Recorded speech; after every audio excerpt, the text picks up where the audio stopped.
Good morning everyone. मैं बादल सरकार आज फिर से हाजिर हूं द हिंदू एडिटोरियल के मोस्ट इंपॉर्टेंट वोकैबुलरी के साथ। तो जैसा आपको पता है आज 25 नवंबर है और 25 नवंबर के एडिटोरियल में से कौन कौन से वोकैबुलरी हम लोग देखेंगे उसे हमें समझना है। तो एडिटोरियल कुछ ऐसा है, महाविक्ट्री on the Mahayuti and the Maharashtra election result. जैसा कि आप सभी को पता है कि अभी महाराष्ट्र में इलेक्शन हुआ है और इस इलेक्शन में बीजेपी और बीजेपी के अलायंस की अगर हम बात करें तो इसको बहुत बड़ी बढ़त के साथ जीत मिली है, जहां पे कांग्रेस और कांग्रेस के साथ जो अलायंस थे उसे बहुत बड़ी हार मिली है। तो इसी मुद्दे पे ये पूरा का पूरा एडिटोरियल बेस्ड है। इसमें उन सारे टॉपिक्स को मेंशन किया गया है कि किस तरीके से कितने सीट्स आए हैं, बीजेपी ने हिंदुत्व और इन सारे मुद्दों को लेके, कास्ट को, रिलीजन के मुद्दों को लेके किस तरीके से लोगों को मैनिपुलेट किया और किस तरीके से छत्रपति शिवाजी और मराठी भाषाओं के इंपॉर्टेंस को देखा कि उन्होंने इलेक्शन में इस बढ़त को पाया है। इससे पहले जैसे हमने देखा कि हरियाणा में भी उन्हें एक जीत मिली, झारखंड में बहुत माइनर सीट्स की वजह से वो हार गए। तो इन सारे मुद्दों को डिस्कस किया गया इस पूरे के पूरे एडिटोरियल में। तो इस एडिटोरियल से खास वर्ड्स को सीखते हैं, अपने लैंग्वेज को बेस्ट बनाते हैं और एग्जामिनेशंस के क्वेश्चंस की ऐसी तैसी करने के लिए तैयार हो जाते हैं। तो here is the first word, that is propel. Propel का ग्रामेटिकल प्रोफाइल वर्ब है, याद रखिएगा। कहीं भी अगर हम बात करें तो ये वर्ब की तरह यूज होता है, इसे हम लोगों को माइंड में रखना है, ठीक है। प्रोपेल के मीनिंग की बात करते हैं तो ये होता है to force someone to move in a particular direction और to get into a particular situation. जब किसी इंसान को या किसी चीज को हम किसी खास दिशा में क्या करते हैं, जाने के लिए प्रेरित करते हैं या फोर्स करते हैं, या किसी खास सिचुएशन में उसे हम ढकेल देते हैं या फिर पहुंचा देते हैं, वो सारा का सारा मीनिंग यहाँ पे प्रोपेल हो जाता है। बात समझ में आ रही? इस इमेज को गौर से देखिएगा तो दिखेगा कि इसमें एक बच्चा है, एक लड़का है, स्कूल बॉय है, जो दूसरे स्कूल बॉय को ढकेल के इस नदी में या रिवर में या कैनल में डालने की कोशिश कर रहा है, यानी कि एक पार्टिकुलर सिचुएशन में लाने की कोशिश कर रहा है। बोलो बात समझ आ रही? तो ये प्रोपेल हो जाएगा।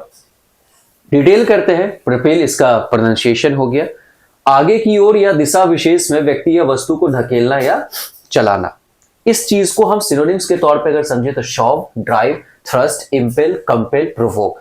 All the words are important. जैसे कि एग्जामिनेशन में शॉव भी पूछा जाता है, थ्रस्ट भी होता है, इंपेल होता है, प्रोवोक और कंपेल। अगर हम ड्राइव की भी बात करें तो उस दिशा में ले जाने की बात करता है। तो बहुत सिंपल से वर्ड्स हैं, सिंपल सा सिनोनिम्स है, याद रखिएगा। अगर हम बात करते हैं इसके एंटोनिम्स की, हालांकि यहाँ पे सिनोनिम्स टाइप हो चुका है, इसे आप क्या कर लेंगे मेरे भाई, इसे आप कर लेंगे एंटोनिम्स। ठीक है मेरे भाई, क्लियर हो गया? ये आपका ऑपोजिट है।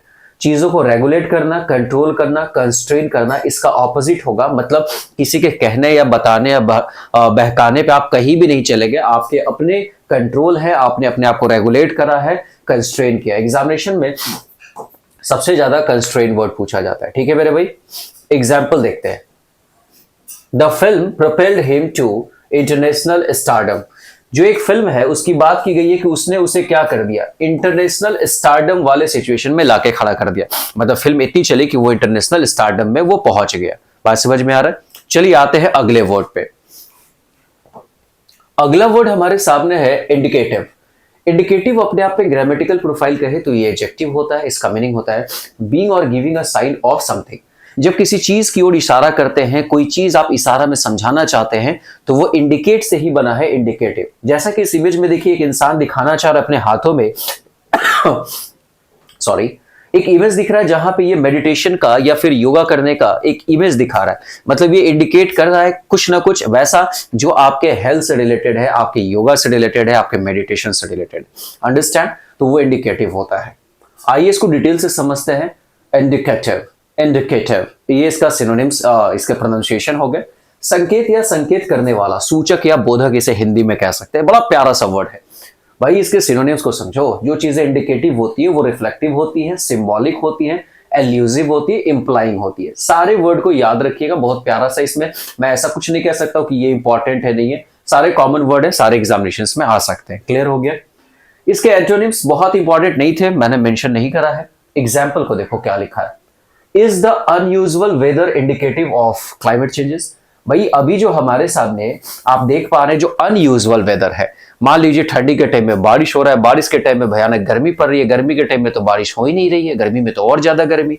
तो क्या ये किस ओर इशारा है? क्लाइमेट चेंजेस की तरफ इशारा है कि हमारा जो क्लाइमेट है वो बदल रहा है या बदल चुका है या बदलने वाला है। बात समझ आ रहा है? इस बात का खासा ख्याल रखिएगा। इस सारे के सारे वीडियो का पीडीएफ हमारे टेलीग्राम चैनल इंग्लिश विद बादल सरकार से आप डाउनलोड कर सकते हैं इजिली। और मेरा एक ही मोटो होता है वीडियो रिकॉर्ड करके पढ़ाने का, कि मैं आपका टाइम सेव कर सकूं, अनवांटेड टाइम आपका नहीं वेस्ट हो जाए।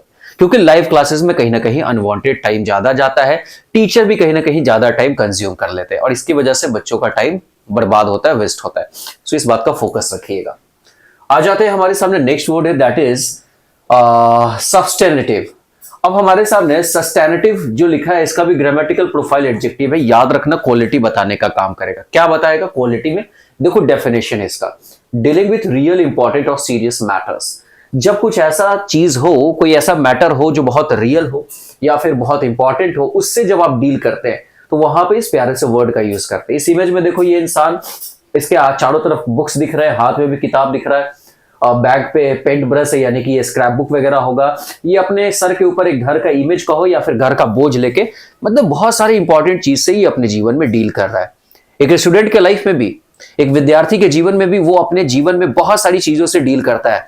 वो अपने घर के प्रेशर, अपने फैमिली प्रेशर, अपने माता पिता की परेशानी, उनकी इकोनॉमिकल सिचुएशन, उनकी हेल्थ की सिचुएशन, पटना या किसी दूसरे शहर में रह के पढ़ने का सिचुएशन, आप समझ सकते हैं कितनी सारी परेशानियों का सामना करके एक छोटे से बंद कमरे में 3 साल 4 साल तैयारी करके एक छोटा सा क्लर्क बनने की जो जद्दोजहद है, वो ये दिखाता है कि उस इंसान को उस पार्टिकुलर चीज की कितनी महत्व है या फिर उसका सोच कितना बड़ा है कि वो वहां पहुंचना चाहता है। तो ये सारी चीजें हमारे लिए जो वर्ड है वो यहां पे यूज कर सकते हैं।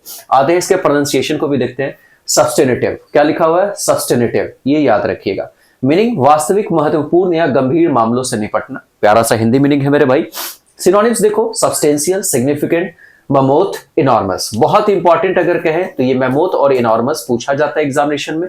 सब्सटेंशियल भी पूछा जाता है। सिग्निफिकेंट इज वेरी कॉमन, ये ध्यान रखना, जिसका इंपॉर्टेंस बहुत ज्यादा होता है।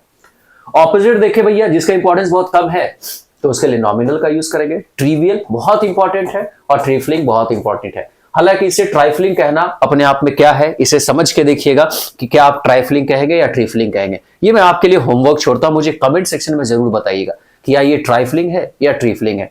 जिसका सही आंसर होगा अगले वीडियो में मैं उसका नाम जरूर लूंगा। एग्जाम्पल पे आते लिखा है, the report concluded that no substantive changes were necessary. Report का जो कंक्लूजन था वो यह बताता है कि किसी भी तरीके का कोई ऐसा गंभीर मामला से निपटने का या कोई चेंजेस जो है कि जरूरी नहीं थे। बात समझ में आ रहा है? मतलब ऐसा कोई बदलाव नहीं था जिसे करना बहुत अति आवश्यक हो। Understand? So move on the next word. बहुत प्यारा सा वर्ड है, इसका नोट्स बनाते चलना है, पीडीएफ डाउनलोड करना है और डेली रिवीजन करना है। तो ये ना आपके अंडरस्टैंडिंग को बढ़ाएगा, लैंग्वेज की अंडरस्टैंडिंग को बढ़ाएगा। क्लैमर बहुत प्यारा सा वर्ड है, इसका ग्रामेटिकल प्रोफाइल वर्ब है, बहुत बहुत इंपॉर्टेंट एग्जामिनेशंस में पूछा जाता है। क्लैमर का मतलब होता है to demand something in a loud और एंग्री वे। भैया चिल्ला चिल्ला के जब किसी चीज की मांग करते हैं, भूख लगी है खाना दो, बात समझ रहे हो, तो वो क्लैमर होता है मेरे भाई, याद रखिएगा। चलो आ जाओ, जैसे ग्लैमर पे बैठा और आप क्लैमर एकदम चिल्ला के गाड़ी चला रहे, तो glamour is equal to clamour, आप चिल्ला चिल्ला के गाड़ी चला रहे हो। खैर आते हैं प्रोनाउंसिएशन। क्लैमर आर साइलेंट होता है, चिल्लाकर या क्रोध में कोई मांग करना, इसका हिंदी मीनिंग हुआ। सिनोनिम्स की बात करें तो सिंपल सा demand, call for, phrasal verb बहुत बार पूछा गया है, स्टिपुलेट भी पूछा गया है, क्वेस्ट और एंजॉय, ये सारे चारों इंपॉर्टेंट वर्ड है, इसको ध्यान रखिएगा। ऑपोजिट की बात करें तो जब नॉर्मल तरीके से दे दो नहीं दे दो बात चलेगा, आप बहुत कूल और काम है तो यील्ड, सरेंडर या रिलिंक्विश। अब मान लीजिए भाई बीवी से हम चिल्ला के नहीं मांग सकते, अपनी पत्नियों से प्यार से मांगना होता है कि सुनते हैं एक गिलास पानी मिल जाता तो बड़ा मेहरबानी होती। बात समझिएगा, इसका मतलब आप उनके सामने सरेंडर कर चुके हैं। चिल्ला के कैसे मांगोगे भाई? मांगोगे चिल्ला के आज तो मिलेगा अगले साल। बात समझ रहे हो? ये हंसने और मजाक की बात है, तो ये याद रखना। ऑपोजिट में अगर हम बात करें तो रिलिंक्विश बहुत इंपॉर्टेंट है, पूछा जाता है। आते एग्जाम्पल की बात करते हैं। There was a clamour of voices outside the office. भैया ऑफिस के बाहर में जो है कि क्लैमर ऑफ वॉइसेज मतलब किस तरीके की आवाज है? ऑफिस के बाहर कुछ लोग होंगे जो मांग कर रहे होंगे, हमारी मांगे पूरी करो, हमारी मांगे पूरी करो। बात समझ रहे हो? तो इस तरीके की आवाज जो है ऑफिस के बाहर सुनाई दे रहा था। आ जाओ अगले वर्ड पे। अगला वर्ड है कंसोलिडेशन। नाउन होता है, TION लगा है, ग्रामेटिकल प्रोफाइल याद रखना। कंसोलिडेट का मतलब ही होता है चीजों को जोड़कर एक बनाना। क्लियर हो गया? द एक्ट और process of making a position of power और success stronger so that it is more likely to continue. मतलब एक ऐसा प्रोसेस जिसमें आप क्या करते हैं, किसी पोजीशन को या पावर को क्या कर रहे हैं, बहुत ज्यादा मिला रहे हैं, एक साथ बना रहे हैं ताकि आप उसको लेके आगे चले। अब इसको हम जोड़ेंगे तो इसका पावर क्या हो जाएगा, एक जैसा हो जाएगा, मतलब एक साथ लाना सेंस समझ लेंगे, ये एकदम माइंड में सेट रखना है, ठीक है। चलो आ जाओ आगे बढ़ते हैं। एक साथ देखो ना यहाँ पे क्या लिखा हुआ है, पोजीशन ऑफ पावर, पावर का जो पोजीशन है उसको और ज्यादा स्ट्रॉन्गर बनाने की बात की जा रही है ताकि हम उसे और आगे तक कंटिन्यू कर सके। इसका मतलब है कंसोलिडेशन, इसका प्रोनाउंसिएशन हो गया। दृढ़ीकरण मतलब उसे मजबूत बनाना, संगठन के रूप में बनाना, ये इसका हिंदी मीनिंग है मेरे भाई। सिनोनिम्स की बात करते हैं तो चीजों को मर्जर करना है। उसके बाद ये देखो बड़ा प्यारा सा वर्ड है एमालगमेशन। एमालगमेशन बहुत बार पूछा गया, याद रखना। फ्यूजन भी आप जानते हो, मिंगलिंग बहुत इंपॉर्टेंट, और ब्लेंड। मर्जर को छोड़ दिया जाए, कॉमन वर्ड है, बाकी सारे के सारे बहुत इंपॉर्टेंट है। ऑपोजिट देखो भाई, जोड़ना नहीं, स्प्लिट कर दो, पार्टीशन कर दो। ब्रेकअप, ब्रेकअप तो भाई क्या बोले, बड़ा कॉमन है, इतना कॉमन है कि हर किसी के लाइफ में है। एग्जाम्पल आ जाओ, the continuous consolidation of power has increased under this government. भैया लगातार जो कंसोलिडेशन हुआ है, दृढ़ीकरण हुआ है पावर में, उसने क्या किया, गवर्नमेंट के, इस गवर्नमेंट का क्या किया है, has increase under this government, इस सरकार के तहत बहुत ज्यादा वो पावर बढ़ चुका है। कंसोलिडेशन की वजह से, दृढ़ीकरण की वजह से, संगठन की वजह से वो एक होते जा रहे हैं, मिलते जा रहे हैं और अपने पावर को बढ़ाते जा रहे हैं। जैसा कि हमारे कंट्री में 2024 का जो अभी इलेक्शन हुआ लोकसभा, उसमें बीजेपी की जो पॉपुलैरिटी देखने को मिली, कहीं ना कहीं पिछले 2 इलेक्शंस में से कम था। लेकिन अभी हरियाणा और जिस तरीके से महाराष्ट्र के इलेक्शन में उन्हें जीत मिली है, वो ये साबित करने के लिए काफी है कि बीजेपी फिर से अपने आप को क्या कर रही है, तैयार कर रही है। लोगों के बीच वो अपनी पॉपुलैरिटी, लोकप्रियता को बढ़ाने की पूरी कोशिश में लगी हुई है, और उनके पूरी टीम की बात की जा सकती है। आ जाते हैं अगले वर्ड पे, हमारे सामने जो है अपीजमेंट, MENT लगा है, ग्रामेटिकल प्रोफाइल नाउन होगा। अपीज करने का मतलब ही होता है किसी को मना लेना, शांत कर देना, उसे समझा बुझा देना, या फिर हिंदी में कहे तो तुष्टीकरण। जो तुष्टीकरण की नीति होती है, उससे भी बात बना लिया, इससे भी बना लिया, वो वाला यहाँ पे मीनिंग आता है। देखो definition, the act of making somebody कामर, मतलब उसे शांत करना है, पहले से ज्यादा शांत करना है। लेस एंग्री करना है by giving them what they want, उन्हें जो चाहिए वो देके उनको शांत कर देना। बात समझ में आ रहा है। जब वर्ल्ड वॉर की बात करोगे, फर्स्ट या सेकंड के बीच में, जब सेकंड वर्ल्ड वॉर होने से 5-7 साल पहले की बात, जब हिटलर का अपना एकदम पिक पॉइंट आ रहा था, तो हिटलर ने बहुत सारे डिमांड्स रखे यूनाइटेड स्टेट्स ऑफ अमेरिका के सामने। उन्होंने बहुत सारा डिमांड रखा, जर्मनी ने ब्रिटेन के सामने, और धीरे धीरे ब्रिटेन और ये सारे लोग तुष्टीकरण की नीति से उसको क्या करें, सपोर्ट करते चले गए। क्या क्यों करे, कि वो रसिया के अगेंस्ट हो जाए, तो वो एक तुष्टीकरण की नीति होती है। मैं उस पर ज्यादा नहीं जा रहा हूं, बस वर्ड को समझाने की कोशिश कर रहा हूं। इमेज को देखिए, ये बड़ा प्यारा सा इंसान है, रोध होकर इस महिला को किसी तरह से समझा रहा है कि भाई मान जा, गलती होनी थी, हो गई, आज के बाद मैं किसी से बात नहीं करूंगा तुमसे छुपा के। इसका मतलब क्या है, तुम बता के बात करोगे। खैर मैं उस पर नहीं जाता हूं। ये अपीजमेंट बहुत प्यारा सा वर्ड है भाई। अपीजमेंट प्रोनाउंसिएशन, तुष्टीकरण, इसका हिंदी मीनिंग। सिनोनिम्स मतलब मिटिगेट से बना है मिटिगेशन, किसी को शांत करना। सूद से बना है सूदिंग, एकॉर्ड और रिकॉन्साइलेशन। सारे वर्ड इंपॉर्टेंट है, सारे कॉमन वर्ड है, पूछे जा सकते हैं। भैया आप किसी को शांत नहीं करना तो उसे टॉर्चर कर दो, उसे एंग्विश कर दो, बहुत इंपॉर्टेंट है, उसे गुस्सा दिला दो, टॉर्मेंट कर दो, दंगे कर दो, कॉन्फ्लिक्ट कर दो। तो ये ऑपोजिट भी पूछा जाता है, और इसमें सबसे इंपॉर्टेंट वर्ड है एंग्विश। क्लियर हो गया मेरे भाई। आओ इसे एग्जाम्पल से समझते हैं बरखुरदार। If that is not appeasement, I would like to know what you call it. अगर वो तुष्टीकरण नहीं था तो मुझे कृपया करके बताएं कि आखिरकार उस चीज को क्या कहेंगे जो तुमने किया। एक सवाल पूछा गया है जिसमें इस प्यारे से वर्ड का यूज किया गया है। हम बहुत बार पूछते हैं ना कि अगर ये ऐसा नहीं था तो तुम कहना क्या चाह रहे हो, बताओ सही सही, अगर तुम्हारे कहने का अर्थ क्या है। खैर, come to the next point, next word that is very important, dole. Dole noun होता है। डोल का मतलब होता है benefit paid by the state to the unemployed. भैया जो राज्य के जो भी अनएम्प्लॉयड लोग होते हैं, बेरोजगार लोग हैं, उनको जो बेनिफिट दिया जाता है स्टेट की तरफ से, राज्य या केंद्र सरकार की तरफ से, उसे ही हम डोल कहते हैं। इमेज देख के तो समझ में आ ही रहा होगा, बेरोजगार लोगों के लिए मेरे भाई, रोजगार लोगों के लिए नहीं। आओ आगे समझते हैं। ये भी बात किया गया महाराष्ट्र इलेक्शन के कैंपेन में, ये भी बातें, डोल की भी बात की गई है, महिलाओं को पैसे देने की बात, जो बेरोजगार हैं, और बहुत सारा प्रोपगैंडा वहां पे लगाया गया। अंशदान जिसे कह सकते हैं, अंश मतलब आपके पास जो पैसे हैं उसमें से दान करना, वो अंशदान हो जाएगा। सिनोनिम से इंपॉर्टेंट है इसलिए मैंने यहाँ पे चैरिटी, डोनेशन, अल्ट्रुइज्म और benefaction, all words are very common. Examination में कोई भी आ सकता है, इस बात को याद रखिएगा। ज्यादा इंपॉर्टेंट की बात करें तो अल्टुरिस्ट से बना है अल्टुरिज्म और बेनिफैक्टर से बना है बेनिफैक्शन। बेनी वर्ड जो होता है ये याद रखिएगा, बहुत प्यारा सा वर्ड है। अगर हम बेन की बात करें, रूट वर्ड होता है बेन और बेनी, इसका मतलब जो होता है वो गुड सेंस में आता है। बात समझ में आ रहा है? जैसे कि बेनिफिशियल, बेनिफिट, बेनिफैक्टर, बेनिवोलेंट, बेनिवोलेंस। बात समझ में आ रहा है? बेनिफैक्शन, बेनिफिशियरी, ये सारे उसी से बनते हैं। क्लियर हो गया मेरे भाई? बहुत बढ़िया। तो आज जो इसको एग्जाम्पल से देखते हैं।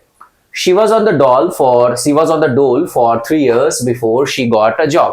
भैया जॉब पाने से पहले 3 साल तक वो क्या थी? इसी अंशदान पे थी, जो भी उसे अंशदान दे रहा होगा, या तो उसकी फैमिली या फिर गवर्नमेंट जनरल केस में। बात समझ में आ रहा है? बेरोजगारी भत्ता जिसे कह सकते हैं।